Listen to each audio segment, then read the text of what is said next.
May bumisita nga mga kamag-anak namin galing province.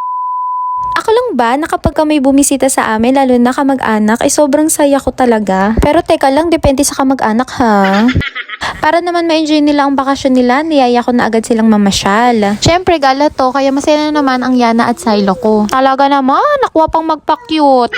Hindi ko na naman nga alam kung sino naman ba ang kung babantayin sa kanila. Paano ba naman? May mga sarili na naman silang mundo, be. Ewan ko nga ba kay Silo kung gutom ba to? Abay nangangalkal dito sa kusina. Sige, lutok lang dyan, be. Ito namang si Yana, nagsosolo naman dito. Ewan ko ba kung anong ginagawa niya dyan. Puti na nga lang, may dumating na bago nilang kalaro. Maniniwala ba kayo na tita nila ang baby girl na ito? At pamangkin niya ang mga anak ko? Ganito kasi yon. Yung papa ko at yung mama niya magkapatid. Bali yung anak niya is pinsan ko. Kaya yung mga anak ko is pamangkin na niya. Bala kayo dyan basta magkakamag-anak kami, ganon.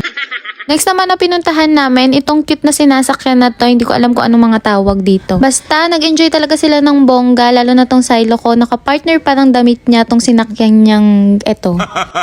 At nagutom na nga kami, kaya kumain na muna kami dito sa may passenger seat restaurant. Alam nyo ba, napangarap ko lang to dati. Yung maitreat yung mga mahal ko sa buhay. Yung mama, papa ko, yung biyanan ko, especially yung lola ko na nag-alaga sa akin nung maliit ako. Mahalaga sa akin na maibalik ko sa kanila kahit sa simpleng ganito lang. Dahil isa sila sa mga taong nandiyan nung panahong hindi pa namin kayang mag-asawa. At kahit saan man kami makarating, ano man ang maabot namin, hindi ko kakalimutan yung mga taong nandiyan at unang mga nagtiwala sa aming mag-asawa. Pamilya namin ang pinakamagandang blessing na natanggap namin. Salamat sa inyo at dito na natapos ang aking video. Like, follow, and share for more videos. Thank you so much!